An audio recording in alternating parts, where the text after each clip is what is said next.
BRS నేతలతో మాజీ CM BRS అధినేత కేసీఆర్ భేటీ కొనసాగుతోంది. నందినగర్ నివాసంలో జరిగిన ఈ భేటీలో మాజీ మంత్రులు కేటీఆర్, హరీష్ రావు, పలువురు బీఆర్ఎస్ నేతలు పాల్గొన్నారు. అసెంబ్లీ సమావేశాల్లో అనుసరించాల్సిన వ్యూహంపై నేతలకు గులాబీ బాస్ దిశానిర్దేశం చేస్తున్నారు. తాజా రాజకీయ పరిణామాలపై కీలకంగా చర్చిస్తున్నారు. ప్రధానంగా పాలమూరు రంగారెడ్డి ప్రాజెక్టుకు సంబంధించి అసెంబ్లీ వేదికగా కేంద్ర రాష్ట్ర ప్రభుత్వాలను ఎండగట్టాలనే విషయంపై చర్చిస్తున్నారు. ప్రాజెక్టుల విషయంలో కేంద్ర రాష్ట్ర ప్రభుత్వాలను ఎండగట్టేలా ఈ అసెంబ్లీ సమావేశాలను ఉపయోగించుకోవాలని బీఆర్ఎస్ భావిస్తోంది. అయితే పాలమూరు రంగారెడ్డి ప్రాజెక్టు విషయంలో గత 10 ఏళ్ల కాలంలో బీఆర్ఎస్ ప్రభుత్వం ఏం చేసిందని, ఈ ప్రాజెక్టును పక్కన పెట్టి కేవలం కాళేశ్వరం ప్రాజెక్టును మాత్రమే నిర్మించిందని అధికార కాంగ్రెస్ పార్టీ ఆరోపిస్తోంది. ఈ ఆరోపణలను తిప్పికొట్టేలా బీఆర్ఎస్ వ్యూహ రచన చేస్తోంది.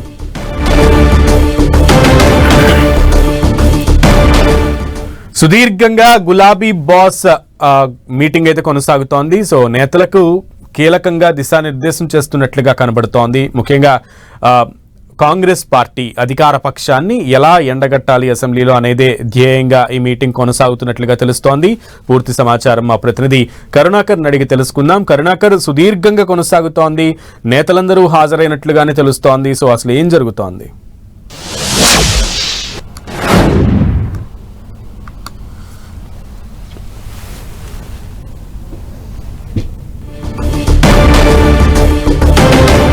నందినగర్లోని మాజీ ముఖ్యమంత్రి కేసీఆర్ నివాసంలోనే కీలకమైనటువంటి బీఆర్ఎస్ నేతల భేటీ కొనసాగుతోంది. కేసీఆర్ అధ్యక్షతన ఈ భేటీ కొనసాగుతున్నది.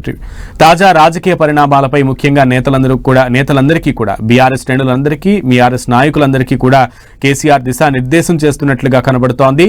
కేటీఆర్, హరీష్ రావు బీఆర్ఎస్ నేతలతో కేసీఆర్ ముఖ్యమైన సమావేశం నిర్వహిస్తున్నారు. దాదాపు గంటకు పైగానే ఈ సమావేశం అయితే కొనసాగుతూ ఉన్నటువంటి పరిస్థితి కనబడుతోంది. ముఖ్యంగా అసెంబ్లీ సమావేశాలు 2వ తారీఖు నుంచి కూడా జరగనున్న నేపథ్యంలో శీతాకాల సమావేశాలు ఈసారి హీట్ పుట్టించే వాతావరణమే కనబడుతోంది అని చెప్పడంలో ఎటువంటి అతిశయోక్తి లేదు.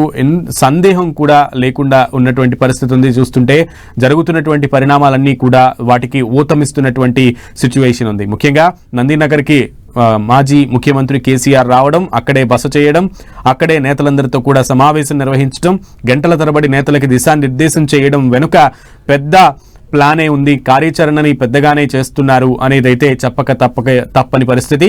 ముఖ్యంగా అసెంబ్లీలో బీఆర్ఎస్ ఈసారి అనుసరించేటువంటి ప్రతి వ్యూహాలు ఎలా ఉండే అవకాశం ఉంది, ముఖ్యంగా అధికార పార్టీ వేసేటువంటి ప్రశ్నలకి, మోపేటువంటి నిందలకి, చూపించేటువంటి రుజువులకి ఎటువంటి సమాధానం చెప్పాలి, ప్రజలందరికీ కూడా తాము చేసినటువంటి 10 ఏళ్ల పాలన గురించి ఏ రకంగా రెఫరెండంగా నిరూపించాలి అండ్ ఆ విషయాలన్నిటికీ గురించి కూడా నేతలందరికీ కూడా కౌంటర్లు ఇవ్వడానికి నేతలందరినీ కూడా ప్రిపేర్ చేస్తున్నట్లుగా తెలుస్తోంది మాజీ ముఖ్యమంత్రి కేసీఆర్. ఈ నేపథ్యంలో అసెంబ్లీలో చాలా రసవత్తరంగా జరిగేటువంటి ఆస్కారమే కనబడుతోంది.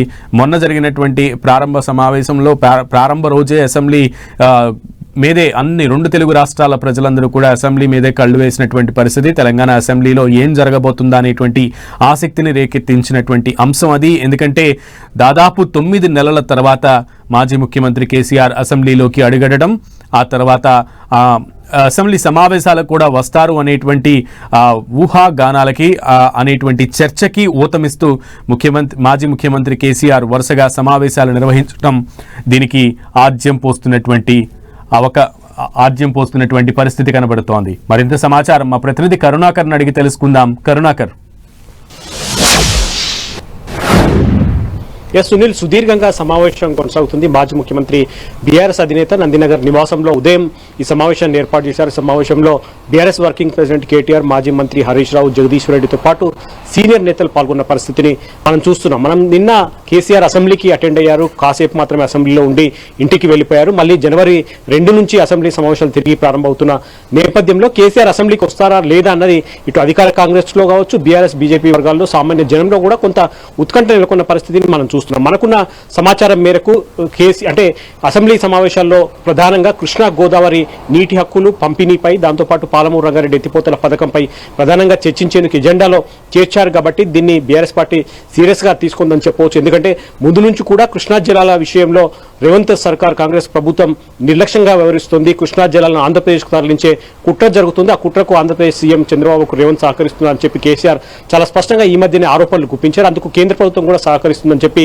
కేసీఆర్ విమర్శలు గుప్పించిన పరిస్థితిని మనం చూస్తున్నాం. ఇటువంటి సందర్భంలో ముఖ్యమంత్రి రేవంత్ రెడ్డి చాలా స్పష్టంగా కేసీఆర్ కు సవాల్ విసిరారు. కృష్ణా గోదావరి జలాలతో పాటు పాలమూరు రంగారెడ్డి ఎత్తిపోతల పథకం కావచ్చు, మరి ఏ అంశంపైనైనా చర్చించేందుకు తాము సిద్ధంగా ఉన్నాం, కేసీఆర్ అసెంబ్లీకి రావాలని చెప్పి చాలా స్పష్టంగా రేవంత్ రెడ్డి కేసీఆర్ కు ఛాలెంజ్ చేసిన పరిస్థితిని మనం చూస్తున్నాం. ఇటువంటి సమయంలో కేసీఆర్ ఖచ్చితంగా అసెంబ్లీకి మళ్ళీ జనవరి 2 నుంచి హాజరవుతారని చెప్పి బీఆర్ఎస్ పార్టీ వర్గాల నుంచి సమాచారం అందుతుంది.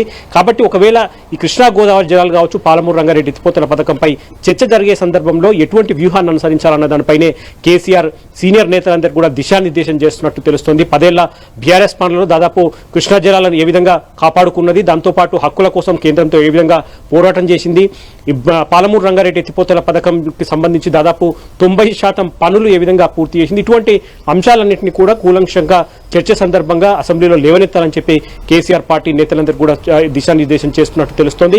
ఇక సుదీర్ఘంగా సమావేశం కొనసాగుతుంది. మరి కాసేపట్లో సమావేశం ముగిసిన తర్వాత మాజీ మంత్రి హరీష్ రావు ప్రత్యేకంగా 4 గంటలకు మీడియా సమావేశం ఏర్పాటు చేశారు. కాబట్టి కేసీఆర్తో జరిగిన సమావేశంలో ఏ అంశాలు చర్చకు వచ్చాయి, కృష్ణా గోదావరి జలాలతో పాటు పాలమూరు రంగారెడ్డి ఎత్తిపోతల పథకంపై అసెంబ్లీలో చర్చ సందర్భంగా ఎటువంటి అంశాలను బీఆర్ఎస్ పార్టీ లేవనెత్తుంది అన్న అంశాలను హరీష్ రావు మరి కాసేపట్లో జరిగే మీడియా సమావేశంలో కూడా వివరించే అవకాశం కనిపిస్తుంది. Sunil, right, okay Karunakar, thank you, keep updating us Karunakar.